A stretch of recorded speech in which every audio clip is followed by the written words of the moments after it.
The courtroom was filled with silence. Only the sound of papers moving and chairs creaking broke the air. People sat straight, eyes fixed on the judge who was reading from her file. She was a strict woman, known for her calm face and sharp mind. Everyone respected her. No one ever dared to disturb her court. But that day was different. At the back of the hall, a small boy sat quietly. His clothes were old, his shoes torn, and his hair messy. He looked out of place in the large, clean room filled with lawyers, officers, and rich people. No one paid attention to him until it happened. The judge lifted her head to speak when suddenly the boy stood up. His voice was small but sharp, cutting through the silence like a blade. "That's my mom," he shouted, pointing directly at the judge. The whole courtroom froze. For a moment, no one moved. The lawyers stared. The guards turned their heads. Even the air felt heavy. The judge's eyes widened. Her hand dropped the pen she was holding, and it rolled across the desk. She looked at the boy as if she had seen a ghost. The boy didn't stop. He took a step forward and said again, louder this time, "That's my mom." People began whispering. Some gasped, others covered their mouths in shock. A judge, one of the most powerful women in the city, being called mom by a poor child? It made no sense. "Order! Order in the court," the bailiff shouted, hitting the table with his stick. But the whispers didn't stop. The shock was too big. The judge tried to clear her throat. Her voice shook as she asked, Who is this child?" The boy's eyes were full of tears, but also full of courage. "I know her," he said. "I know her face. She is the one I have been looking for. She is my mother." The crowd murmured louder. Reporters who sat in the back quickly pulled out their notepads. Cameras clicked. Everyone wanted to know the truth. The judge tried to compose herself. "Child, you must be mistaken," she said, her tone cold, though her face was pale. "I don't know you." But the boy shook his head. "No. I remember you. I remember the day you left me. You gave me a kiss, and then you walked away." The words stabbed the judge's heart like knives. Her hands trembled. She tried to hide it by gripping the desk tightly. The lawyers exchanged confused looks. The officers stood alert, waiting for orders. The crowd leaned forward, not wanting to miss a single word. The boy held up a crumpled piece of paper from his pocket. It was an old photograph, edges torn, colors fading. He raised it high for all to see. "This is all I have," he said. "This picture.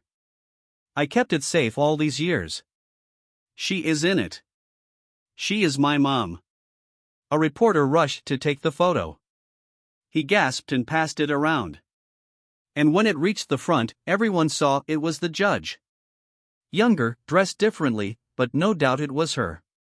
The courtroom turned into chaos. People whispered louder, some even stood up. The bailiff shouted again for silence, but the storm inside the room was impossible to stop. The judge's lips pressed into a thin line. She wanted to deny it, but her eyes betrayed her. A deep fear glimmered in them. She knew this boy. Somewhere inside her, she knew he was telling the truth. But how could she admit it here, in front of the whole city, in front of cameras, lawyers, and enemies who would use it against her? She sat frozen in her chair, her mind spinning, her heart racing. The boy's small voice broke the silence again. Softer this time, almost like a plea. "Why did you leave me, Mom?" The question hung heavy in the air. No one moved. No one even breathed. It was no longer just a courtroom, it was a stage where the truth was fighting to come out. The judge lowered her eyes, unable to face him. For the first time in her career, she had no words. Her mask of power had cracked, and behind it was a storm of pain. People watched, stunned, waiting for what would happen next. The courtroom did not return to normal after the boy's shocking words. Even when the bailiff demanded order, the whispers refused to die down. People leaned toward each other, speaking in low voices, their eyes never leaving the judge. Everyone felt it, something heavy had cracked in that room. A secret was breathing in the open. The judge, usually strong and calm, now looked unsettled. Her fingers twisted together on the desk, and her eyes avoided the boys. She forced her voice to remain steady, but it carried a hint of fear. "This child is confused," she said. "He does not know what he is saying. I do not have a son." But the boy did not back down. His small hands gripped the old photograph tightly. His voice trembled, yet it carried truth. "I know what I saw. I know who you are. I've been looking for you all my life."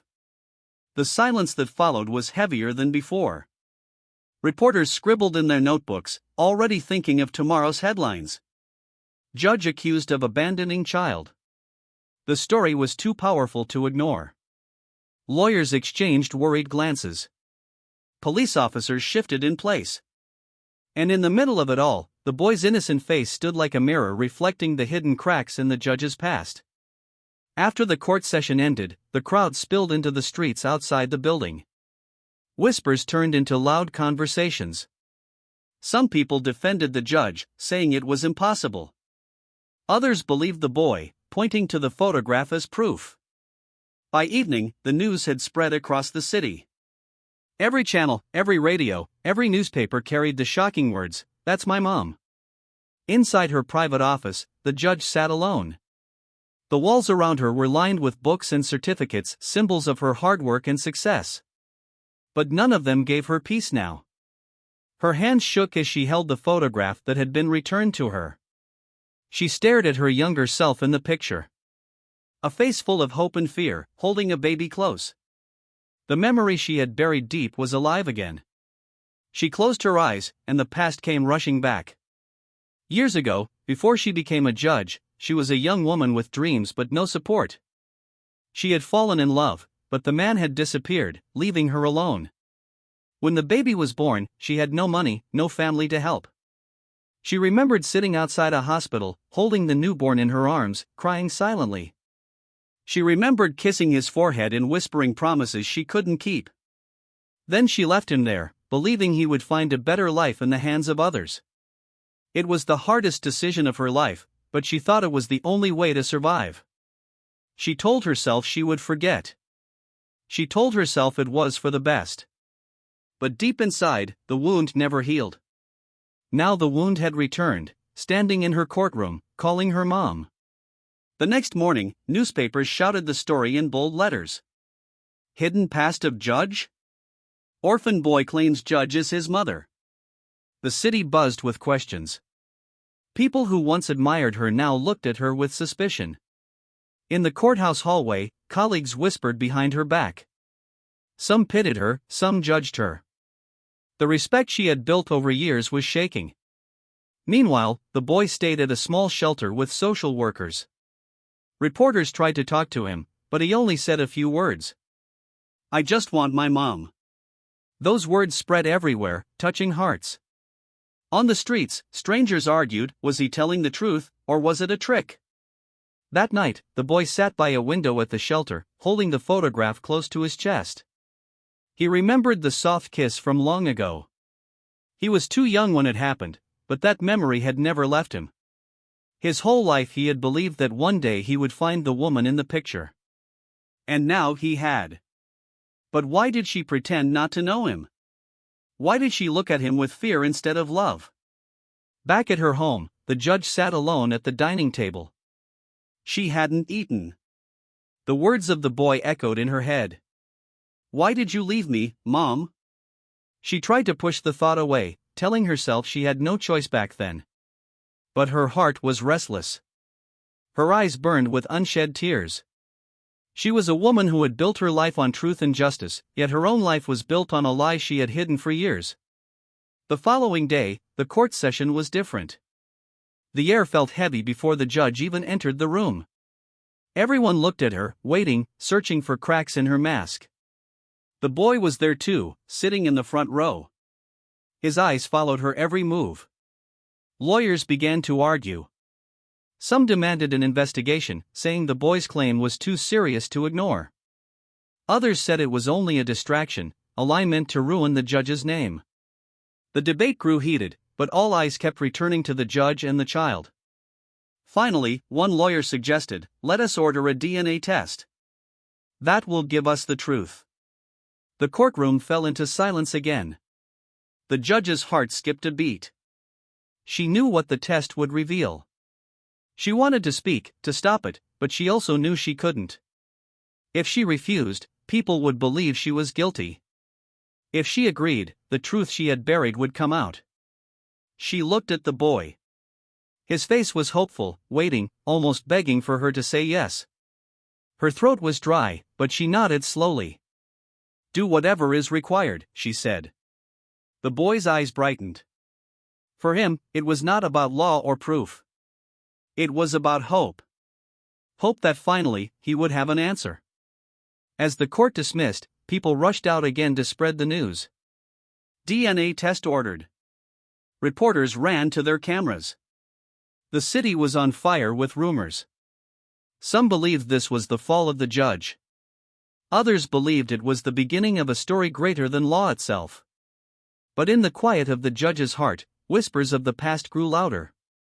They refused to stay buried anymore. The child she had left behind had returned, not as a memory but as a voice demanding truth.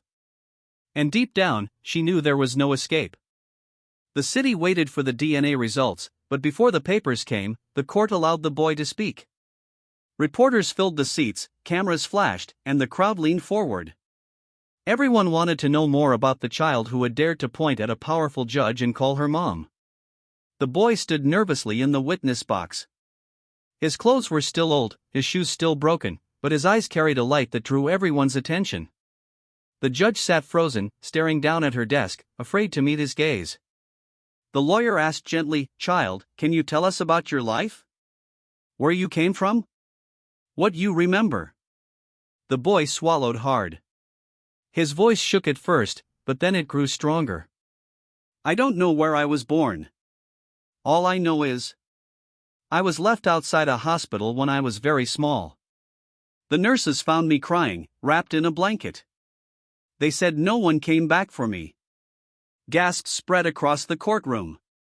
The boy continued, his small hands gripping the wooden edge of the box. "I was sent to an orphanage. It was not a nice place. There were too many children and not enough food. We fought over bread. At night, I cried myself to sleep. I used to ask the caretakers who my parents were, but they never told me. They just said, 'You were abandoned. No one wants you.'" His voice cracked, and he lowered his eyes. Many in the room wiped their tears. Even the guards at the door shifted uncomfortably. "But I had one thing," he said, pulling the photograph from his pocket again. His fingers touched it with care, like it was the most precious treasure in the world. "This picture. I don't remember how I got it. Maybe one of the nurses gave it to me.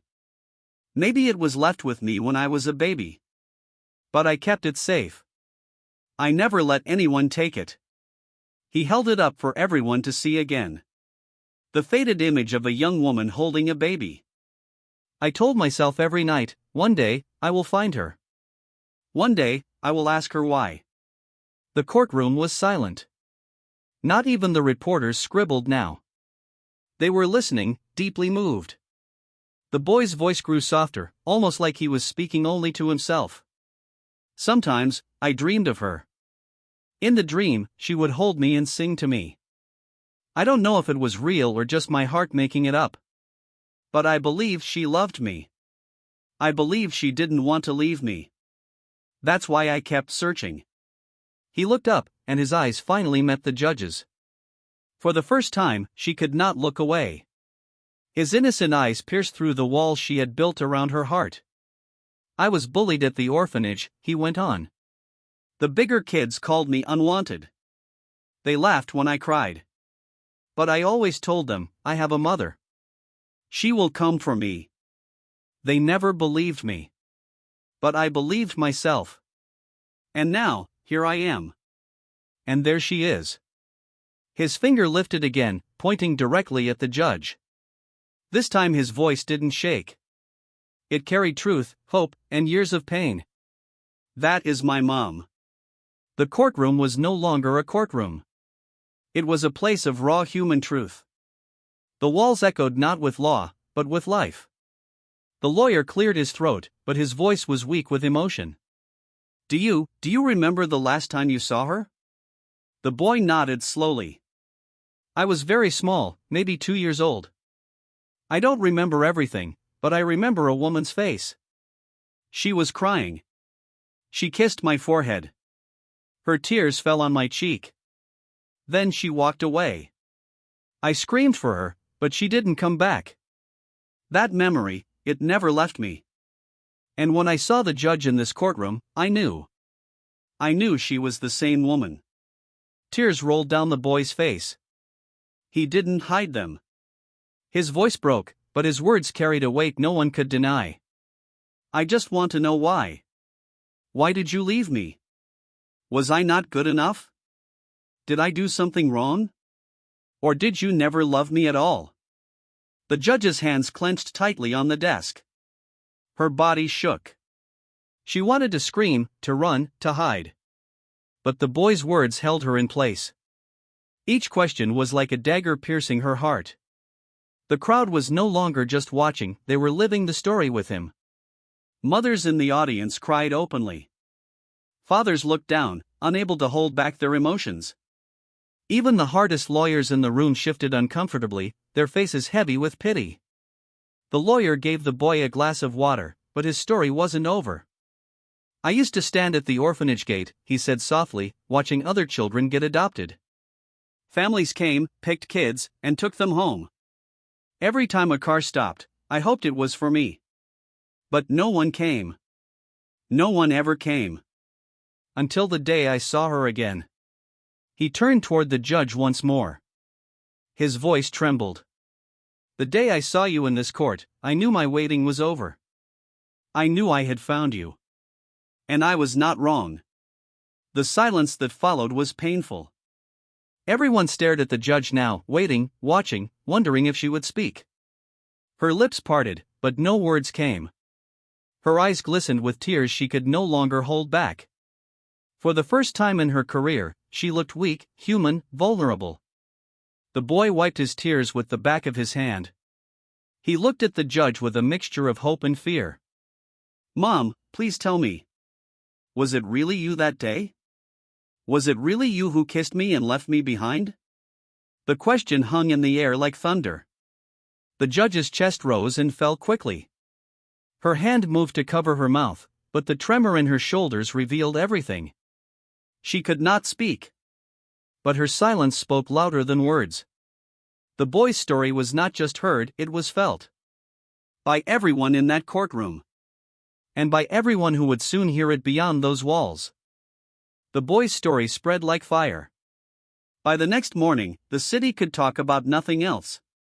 On every television channel, in every newspaper, and across the buzzing streets, people repeated his words, "That's my mom." Some believed him instantly. They said no child could make up a story with so much pain and truth in his eyes. Others defended the judge, saying it was impossible for such a respected woman to hide a child and then abandon him. But no matter which side people stood on, everyone was waiting for one thing, the DNA test. Inside the courthouse, whispers grew louder each day. Lawyers walked with hurried steps, reporters camped outside the building, and strangers gathered in groups, waiting for answers. The air was thick with tension, as if the entire city was holding its breath. The boy, meanwhile, stayed at the shelter, but his days were not quiet. Reporters kept trying to sneak in for interviews, and strangers came with gifts, food, and clothes. Some wanted to help, others only wanted to be part of the story. But no matter how many people surrounded him, the boy felt alone. His heart ached with only one question: would the test prove what he already knew? At night, he sat by the window, clutching the faded photograph. The city lights glowed in the distance, but his eyes stayed on the stars. "Please," he whispered, "let her be my mom. Please don't let me be wrong." His small voice carried a prayer that no one else could hear. The judge, in her large, cold house, felt no peace either. She tried to bury herself in law books, in her work, in the silence of her office, but nothing worked. The boy's words echoed in her ears like a haunting song. Why did you leave me, Mom? She wanted to scream at the walls, to confess the truth, to hold her son and beg for forgiveness. But fear kept her trapped. Fear of losing her career. Fear of facing the shame. Fear of the world's judgment. She had spent years building her name, her respect, her power. But now, all of it felt weak compared to the small boy who stood in her courtroom. She knew the DNA test would reveal everything. The truth she had locked away was already clawing its way back into the light. The investigation began quickly. Samples were taken from the boy and from the judge. The doctors promised the results within a week. But those 7 days felt like 7 years. Every passing hour added more pressure, more whispers, more eyes watching. Journalists began digging into the judge's past. They searched old records, hospital files, and even spoke to people from her early years. Stories surfaced, rumors of a young woman who once disappeared for months, a hospital record of a baby born under a false name, a witness who claimed to have seen her crying outside the hospital years ago. The city was divided. Some said these were only lies made to destroy her. Others said the puzzle was finally fitting together. But no matter the arguments, one thing was certain: the judge was no longer just a figure of authority, she was a mystery waiting to be solved. In the middle of the storm, the boy was called again to the courthouse. This time, not to point fingers, but to share his life in detail with investigators. He sat in a small room, facing strangers with notepads and serious faces. They asked questions about his earliest memories, about the photograph, about the kiss he remembered. He answered with honesty, his small voice steady. His truth was his only weapon. "Do you believe the judge is your mother?" one investigator asked. The boy's eyes filled with tears, but his answer was firm. "I don't just believe it. I feel it. When I look at her, I know. A child knows his mother." Those words hit everyone in the room. Even hardened investigators, used to lies and tricks, sat quietly for a moment. Meanwhile, the judge was questioned too. She sat tall, her voice calm, but her eyes betrayed her. "I have no child," she repeated. "This boy is mistaken." But her answers felt thin, weak, like walls built of paper against a storm. The investigators noticed her trembling hands, the way her eyes darted away from the photograph when it was shown to her. Behind closed doors, people whispered that the judge was hiding something. Her silence, her cold denial, only fueled suspicion. As the week dragged on, the city became restless. Crowds gathered outside the courthouse, holding signs, some with the boy's name, others demanding the judge step down. Television shows debated day and night. Experts argued whether a woman of law could carry such a secret. Emotional callers filled radio stations, crying for the boy, saying no child deserved such pain. The boy felt the weight of the world pressing down on his small shoulders. He had never been so visible, never been so discussed. But in his heart, all he wanted was not fame, not pity, but one thing: for his mother to hold him and say, "Yes, you are mine." The day of the results finally arrived. The courtroom was packed, more crowded than ever. Reporters lined the back, cameras ready. The air was tense, thick with anticipation. The boy sat in the front row, his hands clasped tightly, his photograph pressed against his chest. The judge sat on her high chair, her face stiff, her lips thin. But her heart was pounding. She could hear every beat echo inside her chest. The lawyer stood, holding the sealed envelope. His hands shook as he opened it, pulling out the paper that held the truth. The crowd leaned forward. The silence was so deep it felt like the world had stopped. The judge closed her eyes. The boy held his breath. The lawyer began to read. The courtroom was silent. Every seat was filled, every reporter ready with pen and camera. Even the guards at the doors looked nervous, their eyes fixed on the lawyer holding the envelope. Inside that envelope was the truth that could destroy a respected judge's career, or clear her name forever. The boy sat in the front row, his small hands shaking as he clutched the faded photograph against his chest. His lips moved silently as if he was whispering a prayer. The judge sat high in her chair, but she did not feel high. For the first time in her life, she felt smaller than anyone in that room. Her heart beat so fast she thought the sound would give her away. The lawyer unfolded the paper slowly, letting the silence stretch until it felt unbearable. Finally, he cleared his throat.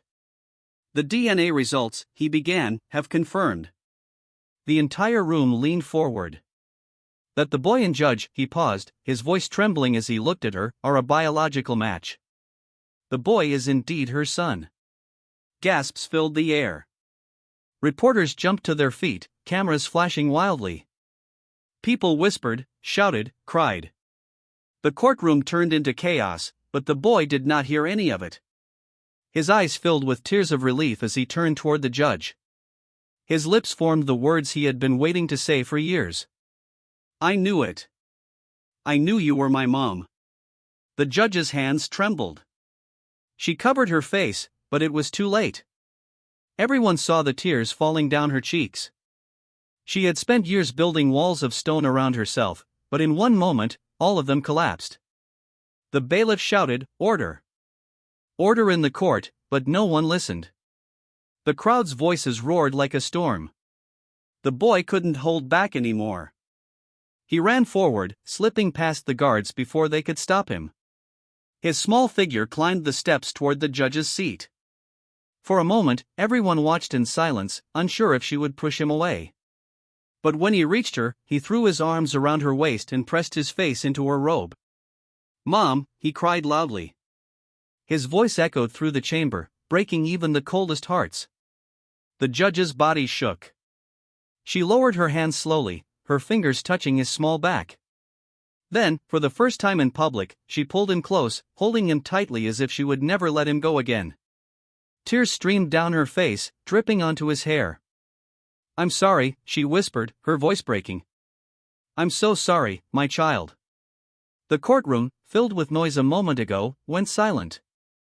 People watched with wide eyes, some with tears rolling down their own faces. The woman they had always seen as untouchable was now a mother, weak, broken, human.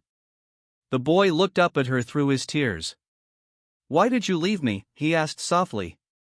His words cut the silence like a blade. The judge closed her eyes. She wanted to hide, but she knew she couldn't anymore. The truth was out. Hiding was useless. With a deep breath, she began to speak. "I was young," she said, her voice trembling. "I had no family, no support. The man I loved abandoned me. When you were born, I had nothing. No home, no food, no way to take care of you. I held you in my arms, and I wanted to keep you, but..." Her words broke, and she pressed her lips together, fighting her tears. "I thought I was giving you a chance at life by leaving you at the hospital. I told myself it was the only way. But the truth is, it was the hardest, most painful thing I have ever done."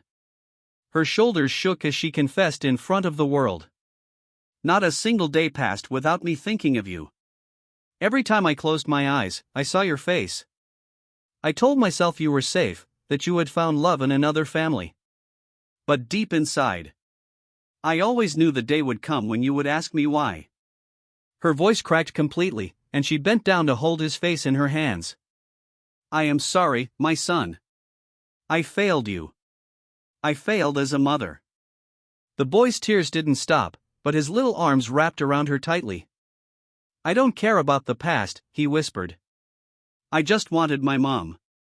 Those words broke the last chains around her heart. She hugged him tighter, crying into his shoulder, no longer caring who was watching. The crowd could not stay silent anymore. Some clapped softly, others wiped tears, and even the reporters lowered their cameras for a moment out of respect. The scene was too raw, too human. For the judge, her reputation, her career, everything she had built might be destroyed. But in that moment, none of it mattered. The only thing that mattered was the child in her arms, the one she had lost, the one she had found again. The lawyers didn't know how to continue. The case on the table was forgotten. All anyone could see was the reunion between mother and son. The boy pulled back just enough to look into her eyes. His voice was soft, but it carried across the silent room. "I forgive you." Her tears doubled. She kissed his forehead, just as she had all those years ago, but this time she promised herself she would never walk away again. The courtroom was no longer just a place of law. It had turned into a place of redemption. A place where truth had broken chains, and love had conquered fear. Outside, as the news spread, the city was shaken. People argued again, some said the judge should resign, others said she was human and deserved forgiveness.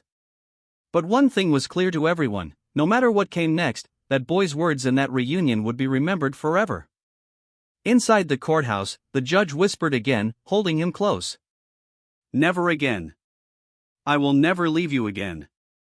And the boy, safe in her arms for the first time in years, closed his eyes and simply said, "That's all I wanted." The truth was out. The DNA results had spoken, the boy's words had touched every heart, and the judge had finally admitted what she had hidden for years. But the story didn't end there, it was only beginning. When the judge stepped down from her high chair and embraced her son in front of the courtroom, the world changed. For the first time, she was not the cold, untouchable woman of law. She was simply a mother who had lost and found her child. Cameras captured every tear, every word, every trembling moment. By evening, the video spread across the world. On television screens, in newspapers, and on the glowing screens of phones, people saw the boy clinging to his mother, and the mother breaking down in front of the world. The headlines read, "Judge's hidden son found in court, emotional reunion stuns the nation." Some criticized her. They said she had lied, abandoned her child, and betrayed the image of justice. Others defended her, saying she was only human, that the pain of her past explained her silence. But no matter the opinions, one truth was clear: no one could forget the image of a boy pointing and saying, "That's my mom." In the days that followed, the judge's life changed completely. The courthouse, once her fortress, now felt like a place of judgment against her. Colleagues avoided her eyes. Some whispered behind her back, others pitied her. But she no longer cared as much as she once did. The career she had built over decades seemed fragile compared to the warmth of the boy's small hand in hers. For the boy, life changed too. Reporters camped outside the shelter where he stayed. Strangers sent him gifts, toys, and money. But he didn't want any of it. Every time someone asked him how he felt, he gave the same answer: "I just wanted my mom." And now, he finally had her. The judge invited him into her home. For the first time in years, a house that had always been silent and cold was filled with the sound of laughter and movement. The boy walked through the big rooms with wide eyes, but he didn't care about the furniture or the books or the polished floors. He only cared about the woman who cooked for him, who tucked him into bed, who whispered goodnight and kissed his forehead, things he had dreamed of but never thought he would get. At night, the judge would sit by his bed, watching him sleep. Sometimes her tears returned as she thought of the years they had lost, the birthdays she had missed, the nights he had cried alone, the pain she had caused. But then she would touch his hair softly and whisper, "Never again. I will never leave you again." The world, however, did not let her forget. News channels followed every step of her life. Some demanded her resignation. Others spoke of forgiveness and second chances. Debates filled the airwaves. Was she still fit to be a judge? Or had she broken the trust of the people? But when people saw her walking hand in hand with her son, when they saw the boy smiling for the first time in years, many hearts softened. They realized that behind her robe, behind her powerful chair, she was just a woman who had once been weak, once been afraid, and once made a painful choice. One day, the judge returned to the courtroom with her son sitting proudly in the front row. She stood tall, her voice steady, and faced the crowd. "I am a judge," she said, "but before that, I am a human. I made mistakes. I made choices I regret every day. But I will not hide anymore. I will not lie anymore. This boy is my son. I abandoned him once, but I will spend the rest of my life making sure he knows he is loved." The courtroom, filled with people who had come to see a scandal, instead witnessed courage. Some clapped, some cried, and even those who had doubted her felt respect. The boy's eyes shone with pride as he looked at his mother. For the first time, he didn't feel abandoned. He felt seen. He felt loved. The reunion stunned not only the courtroom but the entire country. Families who watched the story on television held their children tighter. Parents whispered apologies for their own mistakes. Strangers on the street stopped to talk about forgiveness, about second chances, about the power of truth. The judge knew she might lose her position. She knew some people would never forgive her. But she also knew something greater: she had her son back. And nothing in the world, no title, no career, no judgment, could ever compare to that. On a quiet evening, days after the storm, she sat with her son on the balcony of her house. The sun was setting, painting the sky with gold and red. The boy leaned against her shoulder, his small hand gripping hers. "Mom," he said softly, "are you happy now?" Her eyes filled with tears, but this time they were not tears of pain. They were tears of healing. She kissed the top of his head and whispered, "I have you. That's all I ever needed." And for the first time in many years, she felt free. Not as a judge. Not as a woman hiding a secret. But as a mother who had finally found her child. The reunion had stunned everyone, but for her and her son, it was not about the cameras, not about the world's judgment. It was about two broken hearts that had finally found their missing piece.